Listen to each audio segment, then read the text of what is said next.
Seorang pria ditangkap polisi karena membunuh istri dan anaknya yang berusia 3 tahun. Pembunuhan terjadi pada Selasa 5 Juli lalu di teras rumah seorang warga di Desa Muraleka, Kecamatan Muara Muntau, Kabupaten Kutai Kartanegara, Kalimantan Timur. Pelaku ditangkap setelah polisi mendapat laporan dari warga yang menemukan kedua korban di teras rumah dengan luka akibat senjata tajam. Dari hasil pemeriksaan polisi, pelaku membunuh karena merasa kesal dan terbebani dimintai uang oleh korban.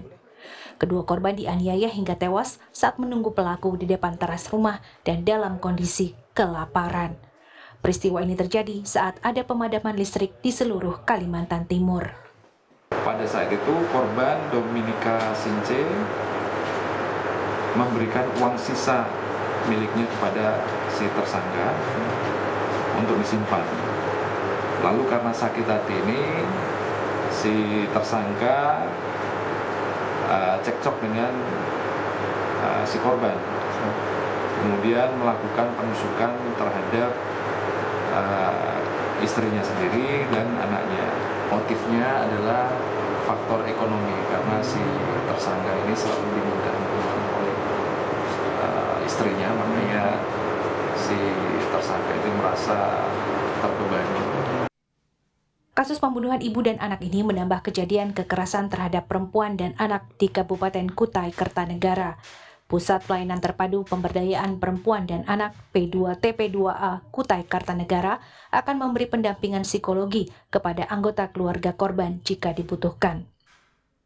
Pemulihan itu ketika korbannya masih ada. Nah, ini paling tidaknya kami menemui keluarganya aja kan. Keluarganya kalau memang itu keluarga terdekatnya, kami akan segera mendatangi keluarganya dan menanyakan sejauh mana kedekatan mereka dulu. Apakah mereka melihat kejadian itu secara langsung atau tidak. Dan ya kalau memang itu dibutuhkan untuk dikonseling, mereka trauma, kami akan memberikan konseling untuk menghilangkan trauma yang mereka alami. Bagaimanapun karena itu keluarga kan pasti juga mereka mengalami yang namanya trauma ya. Menurut data P2TP2A Kutai Kartanegara, sepanjang tahun 2022 terjadi 38 kasus kekerasan terhadap perempuan dan anak di Kutai Kartanegara. Terbanyak adalah kasus kekerasan seksual yang bahkan terjadi pada penyandang difabel. Kebanyakan pelaku adalah kerabat dekat. Sebagai salah satu upaya pencegahan, P2TP2A mengedukasi warga agar saling peduli dan segera melaporkan kejahatan terhadap perempuan dan anak.